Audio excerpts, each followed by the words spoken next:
তো ওসমান হাদি আমাদেরকে দেখিয়েছে কিভাবে মানুষের জন্য কাজ করতে হয়, কিভাবে মানুষের অব্যক্ত কথাগুলো বলতে হয়। ওসমান হাদির জীবনে যেটা আমরা দেখতে পাই, ওসমান হাদি দেখিয়েছে বিড়ালের মতো 500 বছর বেঁচে থাকার দরকার নাই, সিংহের মতো 1 ঘন্টা বাঁচতে চাই। ওসমান হাদির এখানে আমরা 44টা তার বক্তব্য সংকলন করার চেষ্টা করেছি। প্রত্যেকটা বক্তব্যের লেখা আমাদের কাছে মনে হয় এক একটা বিপ্লবের ইশতেহার। এবং ওসমান হাদি প্রত্যেক মানুষ, ধরেন আমি একটা কথা চিন্তা করতেছি, একজন রিক্সা চালক একটা সমস্যা নিয়ে চিন্তা করতেছে, মনে হচ্ছে সে আমার কথাটাই চমৎকারভাবে সে বলছে। প্রত্যেক মানুষের সমাজে যতগুলো স্টেক হোল্ডার আছে, প্রত্যেক মানুষের অব্যক্ত কথাগুলো খুব চমৎকারভাবে ওসমান হাদি বলেছেন। এবং ওসমান হাদি দেখিয়েছেন আমাদের শত্রু কারা, আমাদের মিত্র কারা, আমাদের লড়াইটা আসলে কার সাথে। এবং সেই জায়গায় যদি আমরা বিজয়ী হতে চাই, আমাদের কি করতে হবে? শুধু প্রতিক্রিয়া দেখালে হবে না, বরং আমাদের গড়তে হবে। তিনি গড়ে দেখিয়েছেন। তো সে ওসমান হাদিকে কালচারাল ফেসিস্ট চক্র তারা হত্যা করেছে। এবং সে ওসমান হাদির, তারা চেয়েছিল ওসমান হাদিকে হত্যা করে ওসমান হাদির যে আদর্শ, তার যে বিপ্লবী আহ্বান, সেটাকে তারা থামিয়ে দিতে পারবে। কিন্তু আজকে ওসমান হাদির শাহাদাত পরবর্তী বাংলাদেশের 56,000 বর্গমাইল জুড়ে ওসমান হাদির আদর্শ ছড়িয়ে পড়েছে। আজকে বাংলাদেশের সর্বস্তরের নাগরিকরা, সর্বস্তরের শিশুরা তারা বলছে, আমরা সবাই হাদি হব, যুগে যুগে লড়ে যাব, আমরা সবাই হাদি হব, গুলির মুখে কথা কব। তো সেই ওসমান হাদির কথাগুলো আমরা ডাকসু উদ্যোগে আমরা চেষ্টা করেছি সেটাকে একটা সংকলন করার জন্য। আমি বাংলাদেশের সর্বস্তরের শিক্ষার্থীদেরকে, সর্বস্তরের নাগরিকদেরকে, রাজনৈতিক দল, ছাত্র সংগঠন, জুলাইয়ের সকল পক্ষের শক্তিকে আমি অনুরোধ করবো, আমরা ডাকসু থেকে যে বইটি বের করেছি ওসমান হাদির বক্তব্য সংকলন, বারোমাখা কথা বলা, এই বইটা সবার সংগ্রহ করা উচিত। আমাদের পরবর্তী প্রজন্মকে ওসমান হাদিকে জানানো উচিত, তার বিপ্লবের ইশতেহারগুলো শোনানো উচিত। আমরা এই বইটা নিয়ে কোনো বাণিজ্য করবো না। ডাকসু থেকে আমরা এটা যা কস্ট মূল্য, এখানে একটা মূল্য ধরা হয়েছে, এটাকে আমরা রিভাইজ করব। এটা ব্যয়, এটা আমাদের প্রডিউস করতে যা খরচ হবে ওই মূল্যটাই আমরা শুধুমাত্র নিব। এবং আমরা চাই বাংলাদেশের প্রত্যেকটা জায়গায় এই ওসমান হাদির বইটা, প্রত্যেকটা শিক্ষা প্রতিষ্ঠান এবং প্রত্যেকটা জায়গায় ওসমান হাদির বইটা ছড়িয়ে পড়বে। একই সাথে অন্যান্য যারা আছে, রাজনৈতিক দল, ছাত্র সংগঠন, সিভিল সোসাইটি, আমি সবাইকে অনুরোধ করবো ওসমান হাদিকে নিয়ে আমাদের এই কাজগুলো করা দরকার। একই সাথে ওসমান হাদি তিনি অনেক দূর দেখতে পারতেন। ওসমান হাদি যে ভবিষ্যৎবাণীগুলো করে গেছেন সেগুলো কিন্তু এখন আমরা রিলেট করতে পারছি। ওসমান হাদি বলেছিল এই রাজনৈতিক দলগুলো তারা জুলাইয়ের বেনিফিশিয়ারি হয়ে তারা জুলাইয়ের সাথে প্রতারণা করবে। আজকে আমরা দেখতে পাচ্ছি একটা দল নির্বাচিত হয়েছে, নির্বাচিত হওয়ার পর 6 মাসের মধ্যে তারা আজকে জনগণের সাথে তারা প্রতারণা করছে। তারা 180 দিনের সফলতার কথা বলছে, কিন্তু আমরা প্রত্যেকটা জায়গায় তাদের ব্যর্থতাই দেখতে পাচ্ছি। তারা সফলতার জন্য আমাদের বিশ্ববিদ্যালয়ে দেখতে পাচ্ছি সে আগের মতো করে বহিরাগত নিয়ে এসে মিছিল করছে, শোডাউন করছে, কিন্তু বাসায় গিয়ে দেখতে পাচ্ছে তাদের বাসায় ইলেকট্রিসিটি নাই, ব্যর্থতা। তো এই সফলতা, রাস্তার মধ্যে বিশাল জোরপূর্বক সফলতা, আর কিন্তু ঘরের মধ্যে ইলেকট্রিসিটি নাই। এখানে কলকারখানা থেকে শুরু করে আমার সব কিছু বন্ধ হয়ে যাচ্ছে, ইন্ডাস্ট্রি বন্ধ হয়ে যাচ্ছে।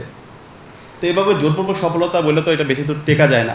এবং একই সাথে আপনারা জানেন এটা খুবই দুর্ভাগ্যের বিষয়, শহীদদের রক্তের উপর, ওসমান হাদির রক্তের উপর আমরা এই ক্যাম্পাস পাইছি।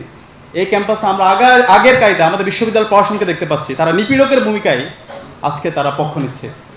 আমরা বলেছি এই ডাকসু নির্বাচনকে দ্রুত সময়ের মধ্যে দিতে হবে, ডাকসু নির্বাচনের তফসিল ঘোষণা করতে হবে। আমরা দায়িত্ব নেওয়ার পর প্রায়োরিটির বেসিসে ডাকসু নির্বাচনকে একাডেমিক ক্যালেন্ডারভুক্ত করেছি।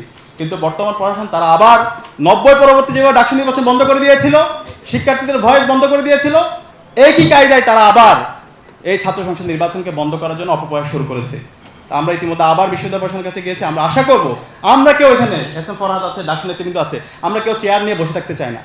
আমরা কাজ করেছি, আমাদের দায়িত্ব যেদিন শেষ হবে আমরা আপনাদের কাছে জাতির সামনে দেখিয়ে দেবো আমরা কী কাজ করেছি। বিশ্ববিদ্যালয় প্রশাসনের আমাদের যে বাজেট সেটা না দেওয়ার পরও, আমাদেরকে এত অসহযোগিতা করার পরও আমরা কীভাবে কী কাজ করেছি আর কী কাজ বাকি আছে।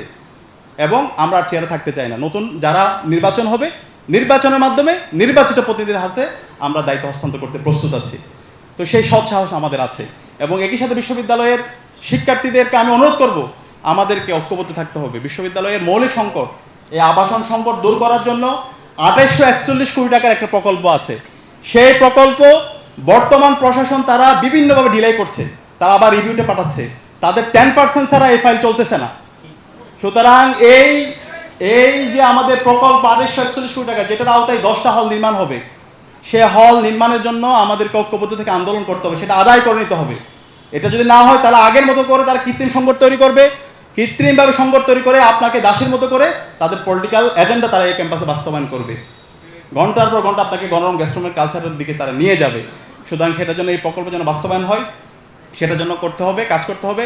আর আমরা আমাদের জায়গাতে চেষ্টা করছি আমাদের বোনদের জন্য জিমনেশিয়াম, সেটা এখন পর্যন্ত পড়াশোনা অসহযোগিতার কারণে আমরা শুরু করতে পারি না। কেমন বিশ্ববিদ্যালয় দেখেন, একটা নারী শিক্ষার্থীদের জন্য 65 লক্ষ টাকা খরচ করে আমরা একটা জিমনেশিয়াম তৈরি করেছি বিশ্ববিদ্যালয় প্রগতিশীলতার কথা বলে। তারা তো বলেছিল আমরা দায়িত্ব নিলে ঢাকা বিশ্ববিদ্যালয়কে পাকিস্তান এবং আফগানিস্তান করে ফেলবো, কিন্তু তারা 105 বছর তো কেউ করে নাই। আমরা আমাদের বোনদের জন্য জিমনেশিয়াম তৈরি করেছি।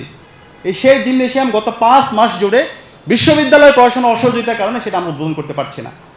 আমাদের সেন্ট্রাল ফিল্ডে সংস্কার করার জন্য 2 কোটি টাকার আমরা ফান্ড নিয়ে এসেছি, সেটা আমাদেরকে দিয়েছিল।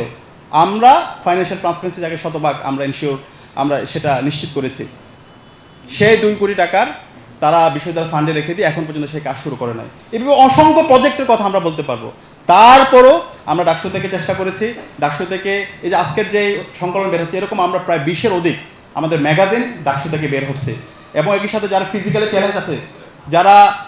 চ্যালেঞ্জ আছে, তাদের জন্য আমরা এই বইগুলোকে ব্রেইলে বের করছি। গণরং গ্যাস্ট্রোমের এবং এই যতগুলো আমাদের সংকলন আছে সেগুলোকে আমরা ব্রেইলে বের করছি। আমাদের অন্যান্য যে ধর্মাবলম্বী অন্যান্য উপজাতি যারা আছে, ক্ষুদ্র নৃগোষ্ঠী, তাদের ভাষায়ও আমরা বই বের করছি। তো আমরা সার্বজনীন যত বৈচিত্র্যময় কাজ করা যায় সেই কাজগুলো আমরা আমাদের জায়গা থেকে অব্যাহত রাখছি।